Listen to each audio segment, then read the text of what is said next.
What's up, everybody? We are live with the Awesemo Start Sit Question and Answer Show, the Week 11 edition.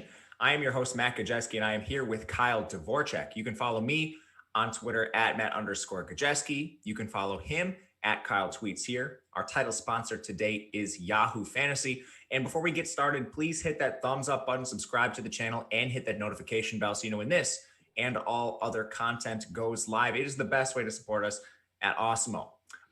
Usually our plan coming into the Start Shit show is to talk about Thursday Night Football and everything that occurred.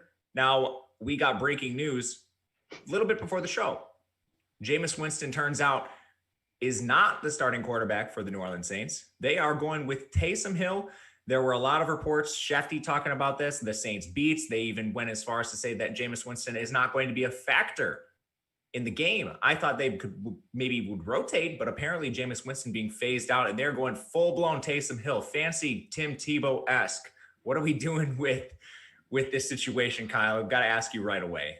Yeah, so I went back in PFF and looked up all of his throws. The preseason, I don't know if he had any throws in postseason. Right. Yeah, I was just because the sample on him is so small that just pulling up what has he done this year is probably 9 throws or something. So he actually has I think it's maybe 100 or so dropbacks or snaps under center, or maybe shotgun too, and he hasn't been that inaccurate. It's actually been fairly accurate, which is weird because he was a terrible adjusted yards per attempt and yards per attempt passer in college. He was a Utah or BYU, I believe. Oh, he's a BYU dude. BYU, sure. Yeah. You look at him, and you go, yeah, that's a BYU quarterback. So he was pretty terrible in college in terms of his actual efficiency. In the NFL, he's been at least modestly accurate, and obviously he gives you so much with his legs. I mean, to the point where I'm trying to think. I know, if you play Dynasty, Flea Flicker has him listed as a receiver. ESPN has him as a tight end. FanDuel has him as a tight end.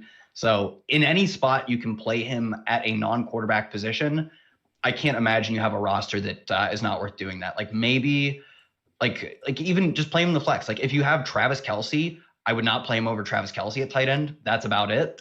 And just play him in the flex. It's kind of broken. If he's your actual quarterback, Yahoo, I assume, has him as an actual quarterback, I don't know, he's probably a decent high floor QB2, just because his rushing production should be very good. But yeah, I don't know. I think he slots in probably as just one of these kind of high floor, maybe not great ceiling, gimmicky quarterbacks. So you were interested in Taysom Hill if you're actually playing him in the quarterback slot too, huh? Yeah. I don't think I'd be in love with him. There are probably 10 to 14 or so quarterbacks I'd pretty confidently take ahead of him. But I think you were still not crazy for playing Cam Newton when he was slumping in the middle of the season because you were trying to lock in 10 carries for 45 yards and a touchdown. I think that's probably the baseline that we go in with to Taysom Hill this week, is that maybe not 10 carries, but a handful of carries, and he'd probably be more efficient than Cam Newton, potentially a rushing touchdown.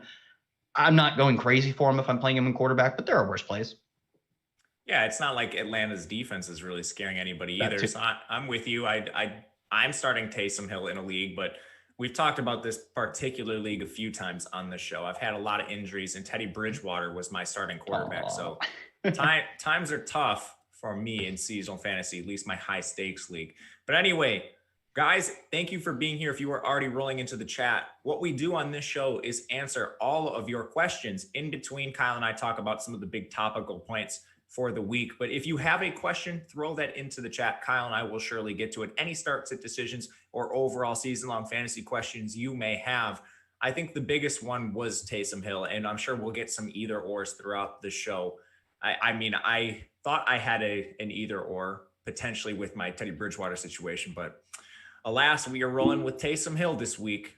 Hopefully he gets some carries and some red zone work. I don't know if they're going to run Taysom Hill, Kyle. This is just a theoretical thing.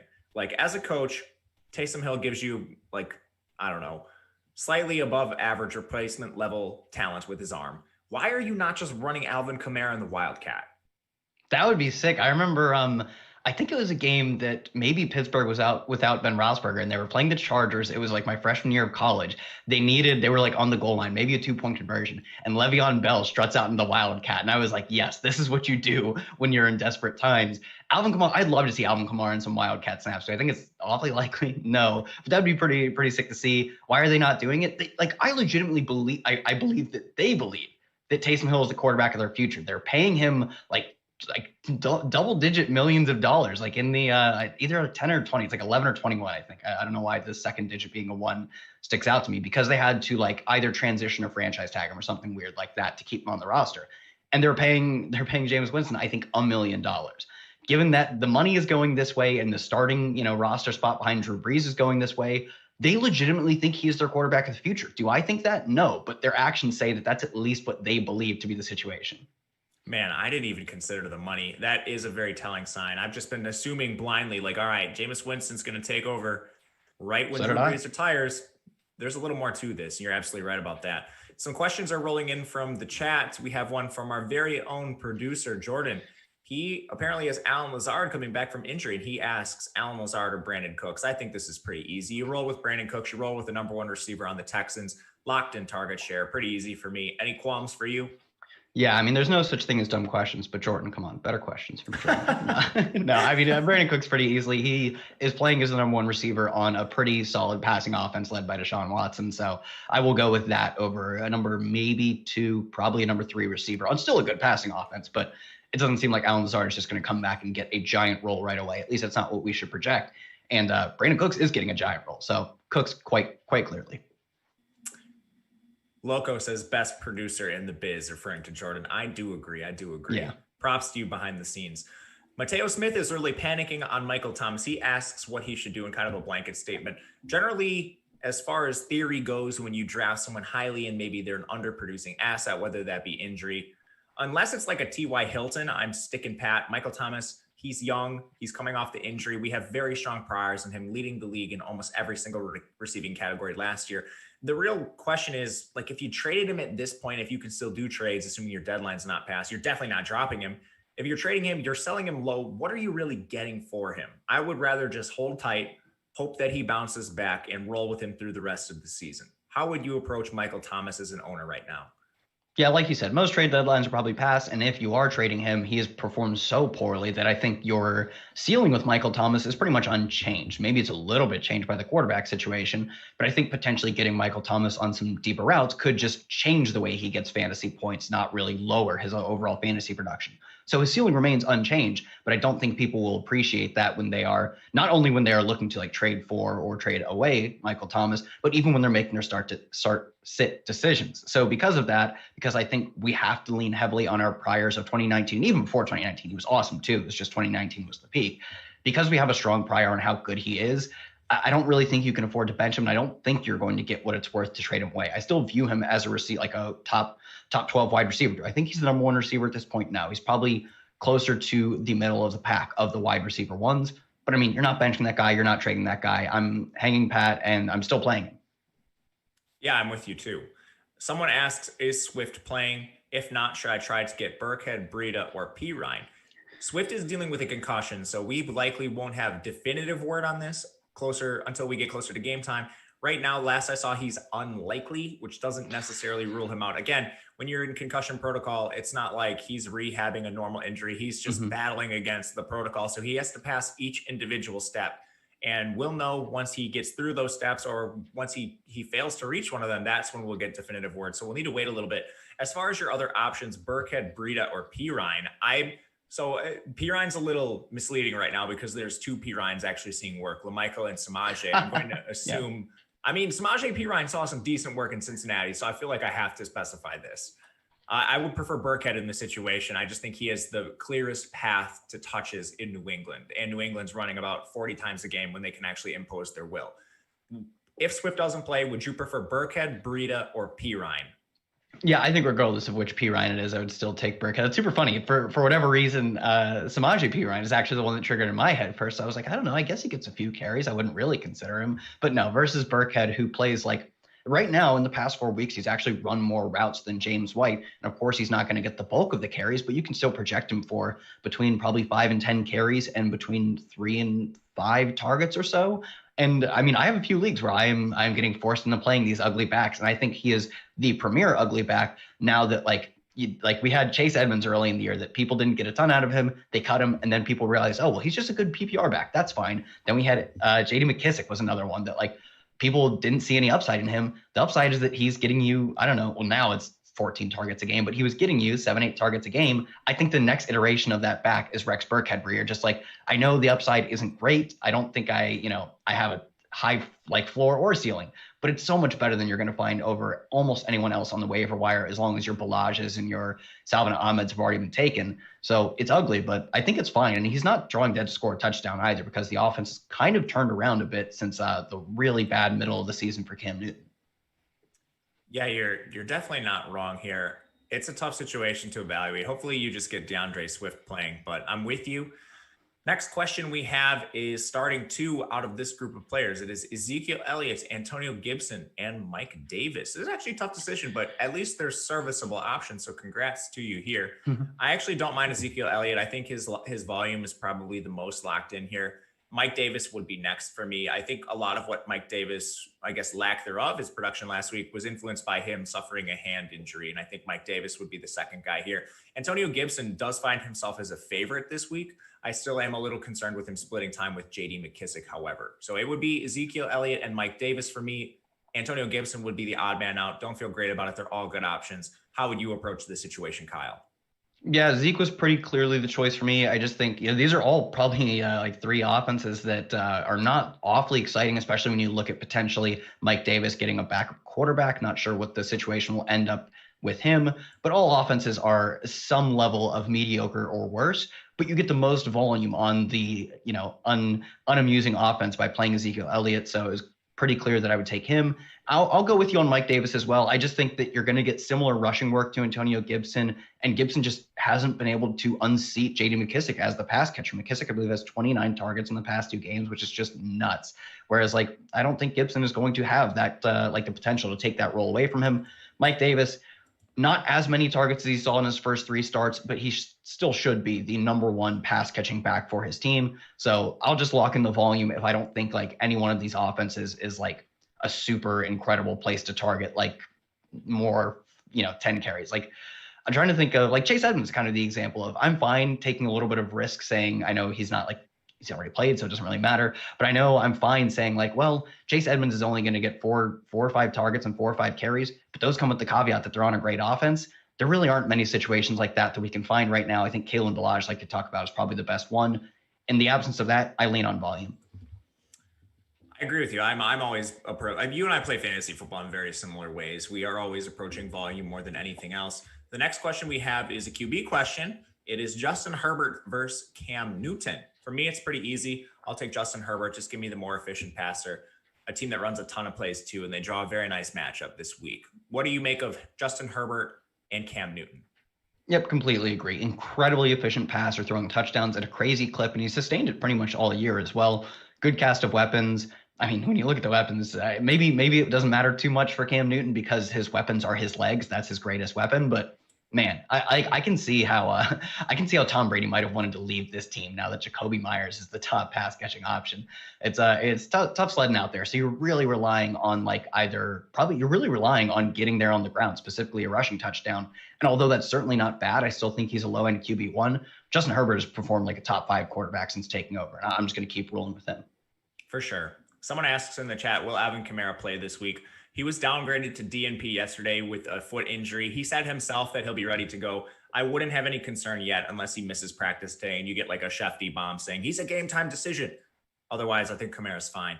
Let's see here. From our good friend Steve Boyton in the chat, Deontay Johnson or Duke Johnson? And he specifies this is an awful non-PPR league. Man. So for me personally, it's going to be Deontay. I think Deontay just has more upside than Duke Johnson at this point. I guess if you just want someone who is probably a safer floor, it's Duke. So maybe this depends on the situation of your league. If you are a team that is, I don't know, maybe you played someone that busted on Thursday night and you just need reliable fantasy points. Maybe you played Duke. If you need more upside, say you went against, I don't know, even Chase Edmonds had a pretty good game. If you went against one of those guys, maybe you play Deontay Johnson. But ultimately, I think Deontay is the better play, just raw points. What do you make of the 2 Johnsons? Yeah, even in non-PPR, I still think you just get as many, if not more yards and more likelihood of scoring a touchdown by playing Deontay. And I'll agree that because targets are fluky and Deontay Johnson, I guess the injury risk, but more that like if he only if he gets 7 or 8 targets and just for whatever reason, the wind carries a few of them, that like the volatility that is inherent in getting 7 targets versus 16 carries and 3 targets and low ADOT targets for Duke Johnson probably has a higher floor, but I'm generally looking at the higher median, higher ceiling outcome when I'm looking at these kinds of things. And I think Deontay is quite clearly that. I agree. Someone asked Carlton, any interest in Lions stacks? I'm assuming you probably have like Marvin Jones, and then you're looking to Stafford as like a streaming quarterback. I think that's fine. Stafford has the thumb injury on his throwing hand, but by all indications, this is not something that anyone appears to believe is serious. Stafford threw 3 touchdowns last week. I think he's fine. I think you can certainly get to Stafford if you need a streaming option. He's not my favorite, but I think he's definitely in, that middle of the pack range. Any love for Stafford with you?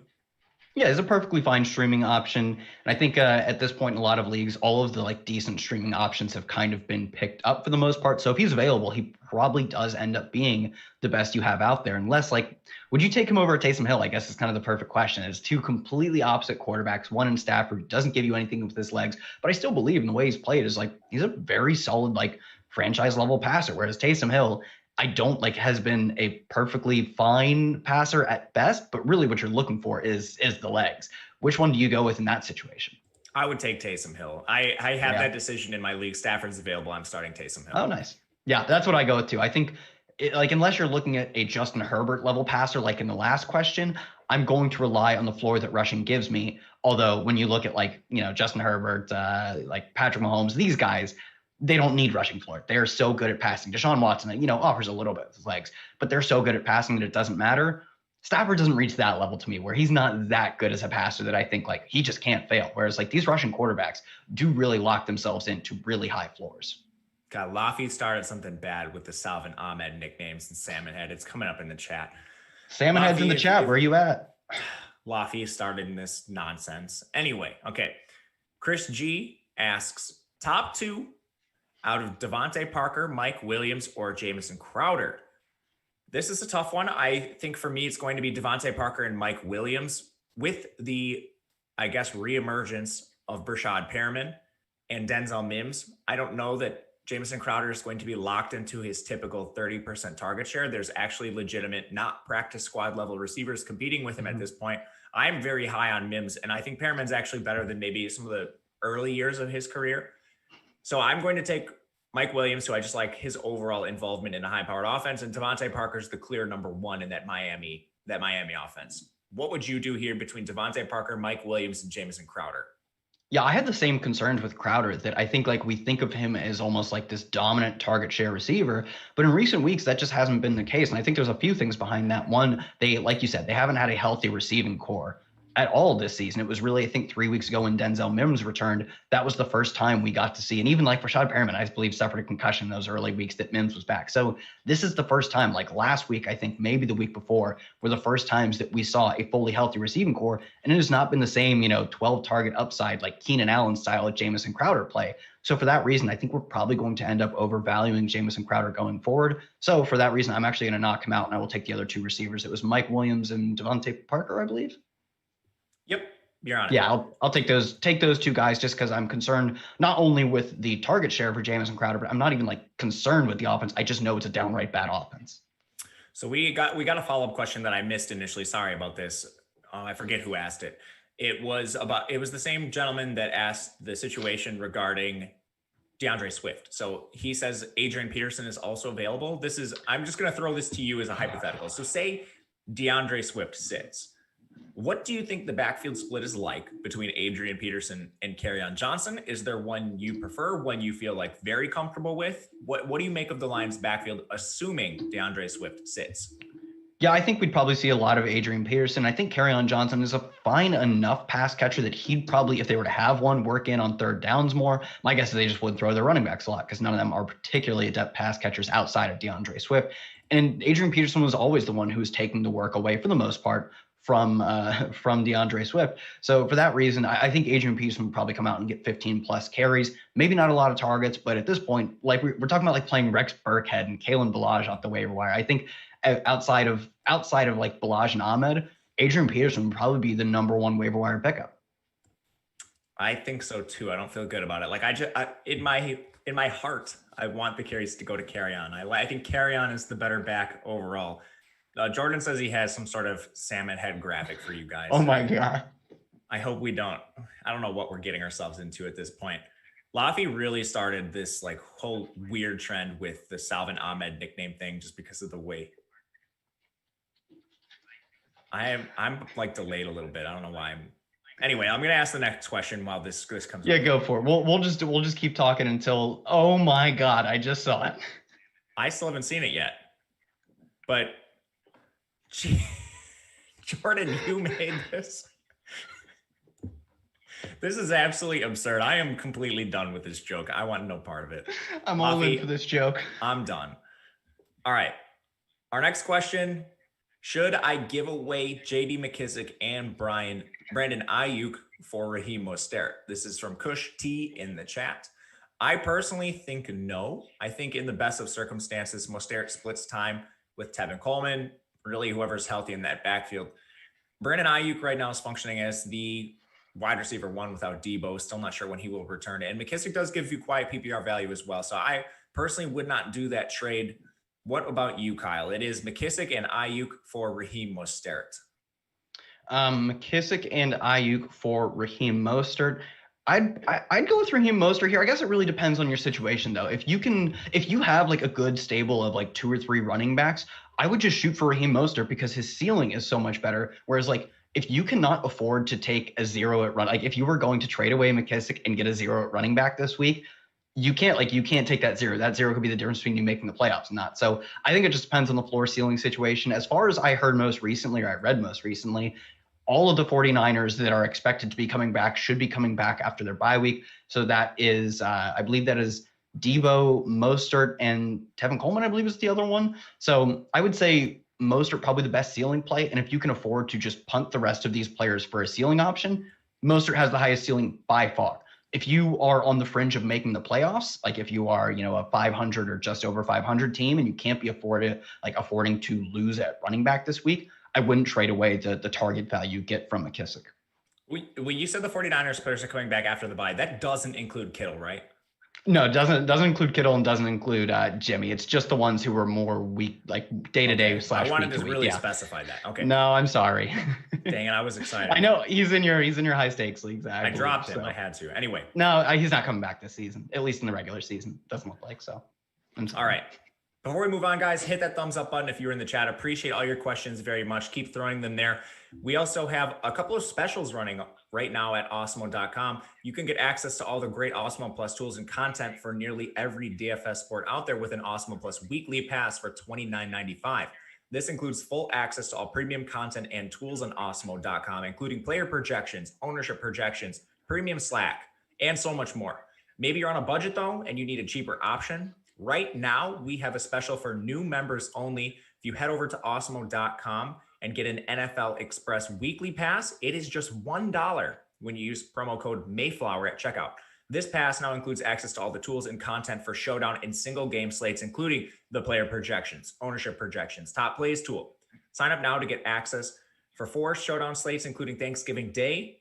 This is valid through November 26th. And I did this yesterday, but I'm pretty sure that's Thanksgiving. Don't make me do math, especially in my head. Excel does all my math for me. You guys know this at this point. I actually can't do mental math. All right, back to the questions in the chat. Keep them rolling through. From Alex, we have 1 point PPR, have Kamara and James Conner as my top 2 running backs. I need a wide receiver 2 and a flex. Wide receiver 1 was already DK. Okay. So wide receiver 2 and a flex, we have to choose between Chase Claypool, Deontay Johnson, J.D. McKissic, Kenny Golladay, Lazard, Lat Murray, and Bell. Bell, I'm guessing, is Le'Veon Bell. We need to fill wide receiver first. Let's pick the best wide receiver. Kenny G practiced this week. I don't know for sure that he'll play. I think if active, Kenny G is my number 1 out of this group because we need to pick one wide receiver for sure. So let's isolate this first. Out of the wide receivers, Kyle, would you take Kenny Golladay, Lazard, Deontay Johnson, or Chase Claypool? I think I actually have my answer for both. I'm doubling the Pittsburgh receivers here, although I would say that if Kenny Golladay does play, he does enter the conversation. I just think the efficiency and the overall volume we've seen from this Pittsburgh team has been like so good. They can like it's difficult to pick which one every week. Last week it was an every week one, and I believe they have two of them are on back-to-back 15 plus PPR point games. So I'm fine with doubling the Pittsburgh receivers. I think the worst case scenario is that you lock in a bad game from one of them, and it likely means you at least got a good, if not really good game from the other one. So those are the two for me. It's easy to say because they're both receivers. I don't have to pick and choose which receiver of the bunch. I like all the receivers. So I would lock in both Pittsburgh receivers. Although if Kenny Golladay does play, assuming you're making a similar choice as I am, which one are you benching? I still think you're probably keeping Deontay Johnson. I think the target floor has just been so good when he's healthy. Although, I mean, Chase Claypool, grown man, Jesus. And like 9 touchdowns, I think he's coming up on like 10 or 11 is the most since 2000 by a rookie. He is so good. So it's difficult to sit someone with his talent on the bench, but I'm still going to lean on volume. So I will go Johnson and Golladay. If Golladay suffers any setbacks or anything, I'd double Pittsburgh. That's 100% what I would do. I was just, for the purpose of this exercise, assuming Golladay was healthy, he'd be my wide receiver 1, and then Johnson's my number 2. He would be the guy I start in the flex. If Kenny Galladay's out, I would also double the Pittsburgh receivers. From PK, how about James Conner, Robbie Anderson, and Will Fuller for a lone flex spot in a half-point PPR league? I think the real question here is how much does Bridgewater affect Robbie Anderson? Because if we have a healthy Teddy Bridgewater, I think Robbie Anderson's locked and loaded the guy you go to. Without Bridgewater, I think it becomes more of a conversation. And honestly, I'm probably looking between Fuller and Anderson still. I think just based on Anderson's target share, he has to be the pick. Who would you go with? Yeah, I think I'd definitely go Robbie Anderson if we get like a even modestly healthy Teddy Bridgewater. Both his target share and his air yard share have been so good because he's not just Jamison Crowder. Essentially, Jamison Crowder is a guy who can rack up low ADOT targets in that Jarvis Landry mold. Robbie Anderson is like the chain moving target hog, which is kind of rare. It puts him in this rarefied air of like actual alpha receivers. So I'd actually say even if we miss Teddy Bridgewater, like I'd probably still go with Robbie Anderson. I feel less confident if Teddy Bridgewater is out, but like I said, I think we just fall back on the targets. At that point, I mean, maybe you could argue potentially a Will Fuller because he's going to see arguably less targets, but they will be vastly more efficient and more accurate. I still think I go with Robbie Anderson though, and maybe that's just like my unwavering faith in Philip Walker. Dude, Philip Walker, XFL star. I'm with you, man. He played well.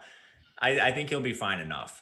Now, DJ Moore, Robbie Anderson, you have those explosive receivers. You can backdoor your way into a productive game.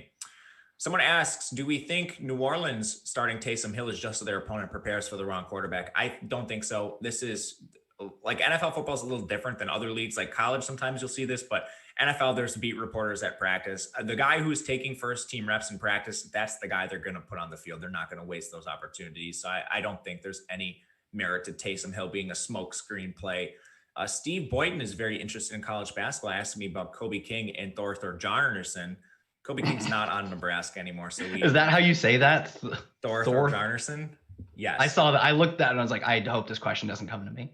That's a college basketball question. We'll leave that for the college basketball slates. Tip-off is next Wednesday. Get excited, guys. It's going to be a lot of fun. Steve also asked what he should have for lunch. I don't know, man. I just eat the tuna out of the can, so don't ask me. All right, next question, getting to some real, okay, there's this, I'm delayed here. This is where all the salmon chat stuff comes in. There's about 17 salmon comments here, but finally, okay, I found a real football question. Full point PPR, season long RB. Would you play Duke Johnson, Salvin Ahmed, okay, still part of the salmon thing, or Peterson if Swift is out? So for me, I think Duke Johnson has the best locked in volume. You can pull Coles and the other guys. So Duke, I don't think sees a lot of backfield work to really anybody. I mean, like, is CJ Prosise going to take work from him? I'd say no. Salvin Ahmed, they do return Matt Breida.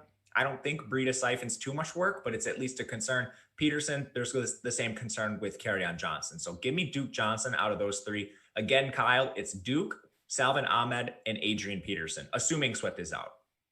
Yeah. Even assuming Swift is out, I would still roll with Duke here. He didn't cede a single carry to anyone outside of Deshaun Watson in terms of the running backs, and CJ Prosise caught one pass. So I think it's pretty clear that you are getting at worst the same percentage of the backfield carries as someone like Ahmed, but you're getting more targets. I think Ahmed got like one target last week, and we saw a little bit of like Patrick Laird and DeAndre Washington as third down backs.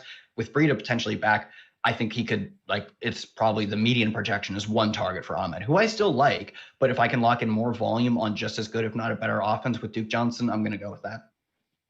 I agree. It's Duke Johnson for me. A common trend just between Kyle and I is picking volume out of these situations.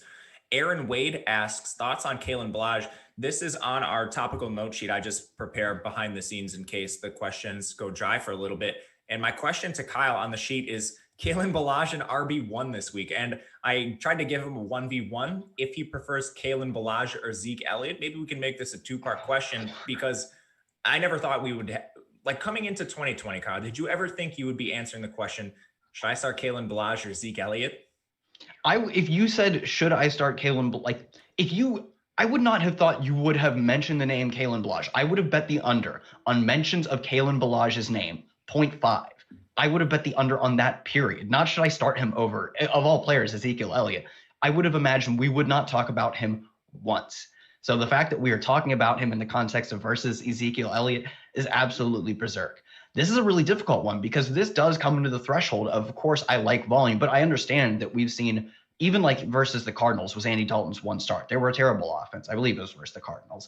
So it does come into the range of volume is not all equal. I like volume, but some volume is better than others. Targets from Joe Flacco are not the same as targets from Patrick Mahomes. The same thing holds with carries on a Cowboys offense that now seems pretty decrepit versus probably less carries on a Chargers offense that gets like the GOAT matchup, massive favorites. I think I'm doing Kalen Ballage. Am I crazy? No, to answer Aaron's question, I love Kalen Ballage this week. I think he's a back-end RB1. And it's not just because I don't think Kalen Ballage is any supreme talent. I like the offense a lot. He was used as a pass catcher. This team plays extremely fast. So even if Joshua Kelly plays on, 25% of the snaps, Kalen Ballage still should see 15 plus touches, which puts him in play in a very, very good matchup. So I like Kalen Ballage quite a bit. Dakota asks, question here, should I start Gio Bernard, Mike Williams, Gallup, or he can also drop Gallup and pick up someone like Allen Lazard, Curtis Samuel, or Tim Patrick. For me, I think it's a pretty easy start. I'll go Mike Williams. A week ago, I would have told you Gio Bernard, but then we see him cede some work to Samaje Perine. Don't love that. Gallup, I still think he's the third pass catcher at best in a shaky offense. I think they'll bounce back, but again, there's just a lot of uncertainty there with Dallas. So give me Mike Williams, best receiver here on the best team in the best matchup. Are you going the same way? Yep, best receiver, best team, and I don't think his role should be that much different. I think it was last week or 2 weeks ago we had like Gallup lead the team in targets, but in the first 3 starts without Dak Prescott, it was different quarterbacks. I think every time they had a different receiver every week lead the team in targets. So for that reason, I don't think we can draw too much from what we've seen. I more rely on the early season, whereas Amari Cooper as like a 1A, CeeDee Lamb as a 1B, and Gallup as like an efficient but distantly used number 3 receiver. I don't think that's quite the case. I think it's more of a clear number 2 receiver with Mike Williams, and the offense is simply going to be better. So probably more targets, definitely a better offense. And yeah, with Gio, like I think he almost split running work evenly with Perine, which is like another player I didn't think I'd actually be talking about. And he's one of the ones where you see them come up on your feed. Like if you're watching like DK Live will just give you the play-by-play of every single game. And I see his name come up. I'm like, who the hell is this guy running for? I have no clue. Deonta Foreman is another guy that whenever he comes up on the feed, I'm like, what team even? I was surprised to see Samaje Perine too. It's funny, him and Joe Mixon were college teammates at Oklahoma. Now they're on the same team. Yeah, Joe Mixon was ceding some work to Perine at OU. We have a Taysom Hill question. Again, it is Taysom Hill versus Kirk Cousins.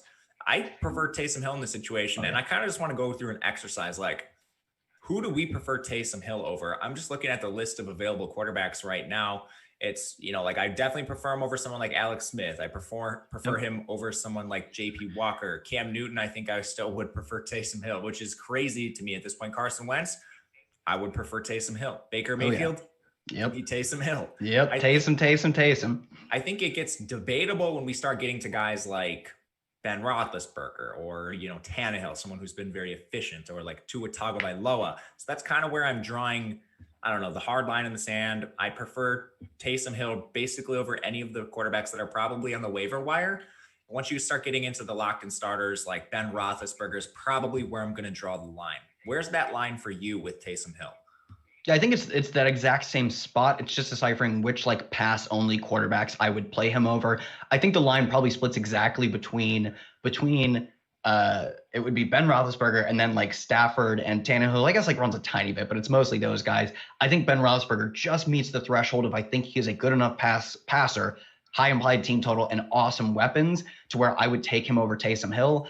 And then it's probably Taysom Hill over Tannehill, Taysom Hill over Stafford, slightly over Tua. I think just a little bit. Maybe that's just because I think I don't see Denver putting up much of a fight. So Tua could just not have to throw a lot, not have to play aggressive. So I will take him over anyone outside of Ben Roethlisberger, who I'm assuming like even Ben, you probably can't find on your waiver wire. You might still be able to find Tua though. I would take him over Tua, take him over Stafford. And the guys you started off that list with, it wasn't even close. I'm taking him over all of these scrubs. How about Derek Carr? We're talking season long. So Derek Carr, he's of course not on the DraftKings or FanDuel main slate, but you can play him in season long for sure. He's playing the Chiefs. That game is a 56.5 point total. Derek Carr's been quietly efficient. I think this is probably the best debate we're going to have with Taysom Hill.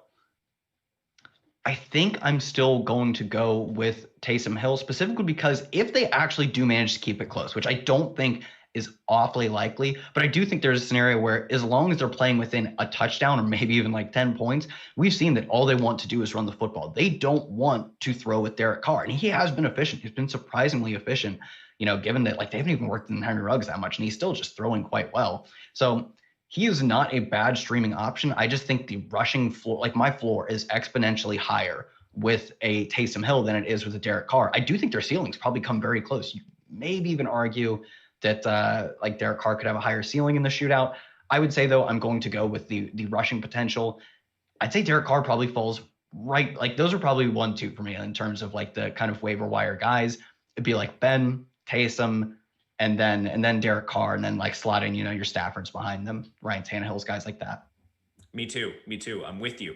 Before we move on, guys, today's show sponsored by Yahoo Daily Fantasy Sports. The most trusted name in fantasy sports, Yahoo DFS now includes CSV upload and CSV edit features for those looking to play multiple lineups. Make better choices, choose Yahoo Daily Fantasy. Going deep into the flex position here, we have, it's a PPR league specified, CeeDee Lamb, Cooper Kupp, or Leonard Fournette. This one's from Nicole. I think it is Cooper Kupp. Cooper Kupp being maybe not clear-cut number one wide receiver in his offense, but let's call him 1A because Robert Woods is still very involved, but Cooper Kupp leading in targets. So the 1A there, going against Tampa, it's not a great matchup, but this game still does have a sizable total. It's a 48.5 point total. We've seen the Rams be very pass-heavy when they're trailing in games. They're projected to lose this game by 4 points, according to bookmakers. I'll take Cooper Kupp. Again, your choices, Kyle, are Kupp, CeeDee Lamb, or Leonard Fournette. Yeah, Leonard Fournette never even thought about it. He's basically just been used as like a pass catching back. He's like tall Theo Riddick or something. To what Ronald a role Jones. For that guy. How did that happen? Yeah, I know, of all things, to be a pass catching back. I mean, I know he got a lot of targets last year, but he wasn't like incredibly efficient on them. So yeah, it is a very strange sight to see giant Leonard Fournette, who's like he's big and fast. Like he is a very impressive like size adjusted speed athlete, but to just use him as Theo Riddick is crazy. But that's all they do with him, at least in the recent weeks. That's all they've done with him. So never even thought about him. And Cooper Kupp, yeah, you could argue 1A, 1B, whatever. You're locking in more targets on a pretty solid offense, or at least decent passing offense in a game that should feature a lot of points versus Tampa Bay, I believe. Good game environment, good targets for Cooper Kupp. I'm going to roll with Kupp still, although it has been a bit of a downturn in recent weeks, specifically because of Josh Reynolds. Maybe you could argue, I know we saw Cooper Kupp pop up in the injury report a few times with this wrist injury. He's played through it every time. I'm not concerned that he won't play. It's more just that maybe this is why he's not producing as much as we'd want. But I don't know. Our prior should be stronger than 2 weeks of disappointment. I agree with you. I'm on Cooper Kupp in that situation too. A really good one here is DJ Moore versus Duke Johnson. This is from Carter. I think this highly depends on Bridgewater's status. I believe Robbie Anderson's the alpha in that offense, but if Bridgewater plays, I would prefer DJ Moore. If we get a little more uncertainty with Philip Walker as the starter, just give me Duke Johnson. I'll take the locked in touches there with Duke, not knowing what the efficiency for DJ Moore will be. How do you approach that dichotomy? Oh, what was the split again? I was arguing with someone in chat. DJ Moore, Duke Johnson. DJ Moore, Duke Johnson. Yeah, I think this is one that it does come down to the status of Teddy Bridgewater. They even said that they were thinking, I mean, I saw Levitan retweeted something that said they were going to potentially rotate their backup quarterbacks. And like, I wholeheartedly subscribe to the philosophy that if you have two quarterbacks, you have no quarterbacks. Like that, the fact that a backup quarterback or a second quarterback gets in the game likely means that you're just playing like crap anyway. So, and you are not a college football fan then. I know. No, it's does it actually work? Are there college teams that can actually successfully run multi-quarterback schemes? Usually no. I was gonna say that's why that's where the saying comes from, is my knowledge, is these like college teams that enter the season like rotating their quarterbacks and all of them are bad or whatever. So I'd be concerned with DJ Moore, especially because I would imagine that his routes, being the higher ADOT routes than like a Robbie Anderson, are more difficult to hit. I think that's something we've kind of experienced at times with Michael Gallup, is that he gets a decent amount of targets, and like no, Ben DiNucci is not going to hit him 20 yards downfield. So because of that, DJ Moore could fall into that same territory, especially if like Will Grier gets involved. I just don't trust that Will Grier is going to be able to hit him. So I'd go with Duke, lock in the volume. You know, maybe not the most efficient volume, because it's sort of been like a Chicago situation where no running back is able to produce. But I continue to believe that the history of volume equaling production is stronger than, you know, a not great season. And even David Johnson was like able to score touchdowns because this is a good offense. So I'm locking in touches on a good offense, although I still like DJ Moore a lot. I just think his floor is probably a lot lower. Agreed. We're in lockstep here. From John Johnson in the chat, Kenny Golladay or Jamison Crowder if Golladay plays. Obviously, if he doesn't play, easy decision for you. It's Golladay. He's just the alpha in their offense. Crowder, there's more questions regarding his situation given Mims and Perriman are back. Same for you? Yeah, same for me. I think the questions, like you said, the questions around the situation are enough to not be excited about it. We have a pick 2 situation from Coulter. I'm guessing we have Calvin Ridley and Julio Jones. Man, this guy got them both. Congrats to you. So he has Calvin Ridley, Julio Jones, Justin Jefferson, Deontay Johnson. Give me both Atlanta receivers. What is it for you? Yep, completely agree. I think we need to still monitor the status of Calvin Ridley. Like, I don't think they've officially said he's playing or anything, but if he's healthy, man, like, yeah, just lock up all of this awesome passing volume. Like, it's been an efficient and highly voluminous passing attack. And they get like a good game environment versus New Orleans. I think it should just be a lot of scoring in that game, and they're underdogs. So everything lines up to just like anytime, like I get it. It's not like DFS. You're not double stacking necessarily. It doesn't sound like you have the quarterback. Maybe you would have mentioned it. I'm locking in two alpha receivers. They're both alpha receivers. They happen to play on the same team. They both score a ton of fantasy points. No reason to shy away. And I wouldn't be worried about like one eating into the other. If one has a bad game, it's likely to see the other one absolutely annihilated. For sure. Antonio Brown or DJ Moore? This one's also from Carter. Give me DJ Moore still. We've talked a lot about him, so I won't belabor his points. But Antonio Brown, he's just the wide receiver 3 in a Tampa Bay offense. I'll take DJ Moore, his more clear role over Antonio Brown. What is it for you? Yep, I'll take the role. We've still seen like a really good air yard share from DJ Moore, and his target share has even come up a little bit in recent weeks, maybe at the expense of Mike Davis, who's kind of not getting a lot of targets. Maybe it's just randomness or whatever. But even early in the season when he wasn't getting targeted that much, he gets a lot of air yards, which is good. Maybe it's less good when you have a quarterback who isn't as accurate. So I'll still take the volume because, like you said, Antonio Brown, an awesome number 3 receiver, but still very clearly a number 3. And they even have like tight ends. I mean, specifically Gronk, but even Brate can do something where they have pass catchers at all points of the field. Number 1, number 2 receiver, tight ends. Even Leonard Fournette gets a lot of targets for not getting a ton of carries. So the target squeeze is really probably going to be put on Antonio Brown. You're kind of relying on that one long touchdown. It is certainly possible. I just don't like the fact that if he goes out and gets 3 targets, I will not be surprised at all, but I will be holding very few fantasy points. It's a receiving back, Leonard Fournette. What did I call him running back? Yeah, he doesn't run. Yeah. I'm just kidding, man. He's like, he's Curtis Samuel in that way, you know? Fancy Theo Riddick. That was a good call. All right, let's see here. Pick 2 out of Michael Thomas, Cooper Kupp, T. Higgins, or Justin Jefferson. I'll take Michael Thomas and Justin Jefferson. You laid out the concerns for Kupp. Not quite the same role we saw early in the year. Perhaps injury, perhaps not. Cincinnati is pretty variant on a week-to-week basis. They have a lot of people that catch passes. Their Auden Tate's even been getting involved a little bit recently. Mm-hmm. So I'll take the 2 alphas in Jefferson and Michael Thomas. Again, here are your 4 choices. We need 2 of them. Michael Thomas, Cooper Kupp, T. Higgins, and Justin Jefferson. Yeah, Justin Jefferson took over as the starter in week 3. What does that give him? Like 7 games played, probably. Has 4 100-yard games. The rookie record, I believe, is 7. So he is looking like one of the all-time like great rookie producers, frankly. I'm not going to go away from that at all. And the matchup is free. It's one of the worst defenses in the league in Dallas. And yeah, I'm going to cling to my priors on Michael Thomas. Like, as long as he is on the field, we should expect him to get a lot of targets, catch a lot of passes, and rack up yards. I know that has not been the case this year between injuries, and even when he's been on the field, it hasn't been the same. But I'm going to keep rolling with it until I lose all my money or he's back to normal. Those are the two outcomes. I love it. Justin Jefferson's the wide receiver one in Minnesota. If you guys didn't, he has been for a while. Adam Thielen, he's not dust, but he's not the wide receiver. He's a solid red zone weapon. He's like a tight end. He's a good ancillary option. Yeah. But before we get to our last couple questions here, we have about 10 minutes left, guys. Hit that thumbs up button. Over 70 of you watching, plenty of good questions so far. We appreciate you all very much. Giving you guys some free stuff. Of course, there is free content at Awesemo every single day. And today we have NFL ownership projections. I think arguably the most valuable tool we have at Awesemo. They're free today. We also have UFC ownership projections free. And my favorite tool of all, OddsShopper. If you are a sports bettor and you haven't checked out OddsShopper, make sure you do so. Everything you could possibly need for sports bets. You can look at lines, totals, even player props. You can search players by name and find their props all across the major books. This helps you find the best price, get the best return on your investment in the long run. It's significant for your bankroll overall. And a couple other cool little tools you can use with the OddsShopper tool. You can track your bets. You can get alerts when bets hit a certain price. Imagine the Packers are -3 and you want to get a better line on this. You can set this alert so it tells you when the line changes. I don't know. That's a big deal to me.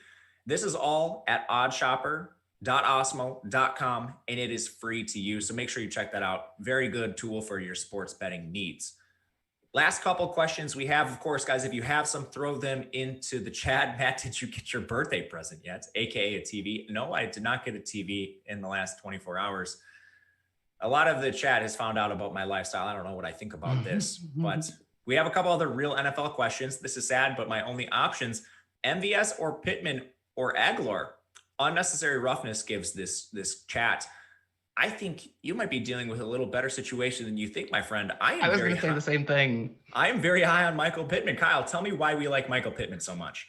One, Michael Pittman is probably good. So I think there are a few things to look at. One, he had like an above average college dominator. He looks like a decent athlete. And most importantly, like our biggest predictor of success still remains, although an imperfect predictor, is his draft capital, a high second round pick. Team, I believe, traded up for him too. And two, his offense, there isn't no one else to go to. When you look at like percentage of yards, they have Marcus Johnson, T.Y. Hilton, and Zach Pascal are all outside the top 75 in the cut of pie they have seen in terms of the yardage. No one in this offense has been able to produce outside of Michael Pittman, who I believe had like a compartment syndrome. It's like a thing that happens in your leg and you have to get surgery for it. Missed a few weeks in the middle of the season, comes back almost immediately and getting like 5-6 targets a game. Last week we saw 8 targets, 7 catches, over 100 yards, maybe exactly 100 yards, either 100 or 101. He's the only good receiver they have on a passing offense that isn't that bad. They're fine. Phillip Rivers is still able to get the ball to his receivers. I don't think he's that good, but he's good enough. He's good enough to get the ball to essentially his only good wide receiver because no one else has been able to be a meaningful contributor on this offense. So you've got good receiver plus good enough volume, like good volume plus a good enough quarterback. Everything is set up for him to be like a weekly flex option going forward. So yeah, I wouldn't say, keep your head up on unnecessary roughness. This is actually a decent receiving room you've got going here, especially with, I like MVS. I really like Michael Pittman. Yeah, I love Michael Pittman. Very high on him long-term too. We have a question about defenses. Just what defenses are we interested this week? So I went ahead and pulled up ownership for season-long leagues, just looking at how owned certain defenses are. And I tried to isolate this so we could look at teams that were available in over 50% of leagues. And there was one that clearly stood out to me. I'll read you off a few, Kyle, because you don't have this in front of you, just so you can get some context. But I think Washington is very clearly the number one. They're available in over 50% of leagues. They're facing a Cincinnati offensive line, which has had many, many struggles. Washington, they're a very strong defense, but their strength is their pass rush with Chase Young. So I'll take that matchup against the poor Cincinnati offensive line. In the same range, here are a couple other defenses I think people may be considering. Green Bay taking on Indianapolis, Tennessee versus Baltimore. We have Denver, Miami. We have Houston taking on New England. Anything stand out to you among that group, or is it Washington as well? I mean, for me, I hope you can find Washington. It's really weird because I feel like people often overrate the talent of defenses when they look for like season-long defenses. And if there was anything you would point to for Washington, is they have a wealth of talent on their front seven, spending first-round draft pick after first-round draft pick, building up this monstrous defensive line and like edge rushing unit. And people don't, I don't know, maybe it's just because they're a bad overall team, but that doesn't prohibit them from putting up a ton of fantasy points against a offensive line that probably wasn't good to start with and then has been ravaged by injuries. And they're still going to be dropping back a ton. That is Joe Burrow, like one of the most used, most throwing quarterbacks in the league. That is a ton of opportunity for sacks, turnovers, even just getting pressure and forcing interceptions. So it's Washington or bust. I mean, the way Cam Newton played in the middle of the year maybe would give you some hope for playing Houston. I guess they'd arguably be my next best choice because I don't know why not. Outside of that, I think Tua is probably too efficient. He doesn't seem like he'd take a ton of sacks, so you don't get a ton of upside by facing off against Tua. I mean, Chargers were below 50% before waiver wires ran this week. If, maybe if they're still available in 20 or so percent, check for the Chargers because people weren't playing them before. They get a great matchup. But for me, Washington, I hope you can find them. If not, good luck, I guess. Houston, try it. Go for it. Good luck. Yeah, you talk about the Chargers, fantastic matchup. We had a survivor question a little while back. It was Chargers, Lions, or Vikings. I'll take the Chargers out of that situation. I think they just have the best matchup. Not typically playing a lot of survivor, but I think that'd be my approach. Any qualms for you?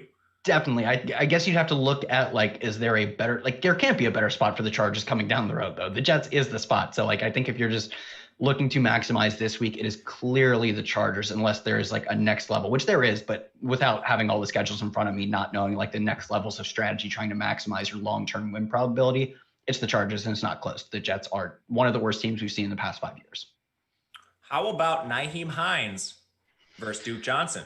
For me, it's Duke Johnson. Give me the locked-in volume. Nyheim Hines will still split work. I think he's run a little hot on touchdowns, if I do say so myself. Yeah, he's run very hot on touchdowns. He still has a decent receiving role, but his receiving role maybe nets him 2 to 4 more targets than Duke Johnson, and it still locks him in for probably 10 fewer carries. And I know targets are more valuable, even in non-PPR leagues. I think targets still project to be slightly more fantasy points than a carry, but not that much more. You get 10 plus carries when you go Duke Johnson over Hines. So clearly Duke for me. All right, yeah, clearly Duke. How about DJ Moore versus Jacoby Myers? It's a half-point PPR. I think you just receive more upside with DJ Moore. I do think the targets are better with Myers, but for me, I'm still going to go DJ Moore. Maybe this is a situation where you wait for the status of Bridgewater here. What is it for you? I don't feel confident in this decision. I think it's probably the closest one we've had all day. I'll say Jacoby Myers just to give you the other side of things. He is seeing right now, it's We're not nearly helping at all. Okay, so I'll say DJ Moore because I don't really have a strong preference, so I will side with you because I trust your opinion. I will try and sell you on Jacoby Myers just to play devil's advocate because we haven't talked about him. He's been playing really well. He's seeing over 60% of the air yards and right around 40% of the targets for admittedly a very low volume passing offense. Those market share numbers though are Devontae Adams-esque. He's this little light diet Devontae Adams because they have so few other options like Demir Bird and N'Keal Harry combined for 0 targets the last time New England was on the field. So I would still go for the upside because I think the passing attack in New England is still pretty scuffed, all things considered, because of how much they want to run. But I like Jacoby Myers too. You maybe choose between 2 players I really like. I will give the most modest of leans to DJ Moore, but I hope you understand that it's no disrespect to Jacoby Myers. No disrespect whatsoever. All right. I think last one we're going to do today, Devontae Booker or Joshua Kelly. Let's get out of here on a bang. I'm still going to prefer Joshua Kelly. I think there's, really no upside when you're playing Booker outside of the chance that if they go out and somehow stomp Kansas City, Devontae Booker probably gets in a lot at the end of the game. And that is good upside when you're playing a bad opponent like Denver. I know they did it last time. I know they beat Kansas City last time. I don't project that to happen again. And for that reason, I do not see any scenario where Devontae Booker gets on the field. Joshua Kelly probably gets on the field for 3 or 4 targets and eight carries. I think that's more than you project for Booker. I think so too. Jordan, our producer, asks La La Land or Thursday Night Football. Hey guys, don't sleep on La La Land. Musicals, if you're into that kind of thing, it's a pretty good movie. But that's going to do it for us today. Thank you guys so much for watching the show. Thank you for all your fantastic questions. We always have shows every single day. Nothing coming up later today. But as far as upcoming shows, tomorrow we have the college football show. It is live at 9:45 Eastern time. It is myself and my good friend Ben Rauza. So check us out there. Everything college football. We also have a podcast network. If you just missed the show live, you're not interested in having your YouTube screen opened up while you're listening, anywhere you get podcasts, we can be found. Of course, I am your host, Matt Gajewski. He is Kyle Dvorchak. You can find me on Twitter at Matt_Gajewski. He is at Kyle Tweets Here. Thank you guys. Have a good week. We will see you again next time.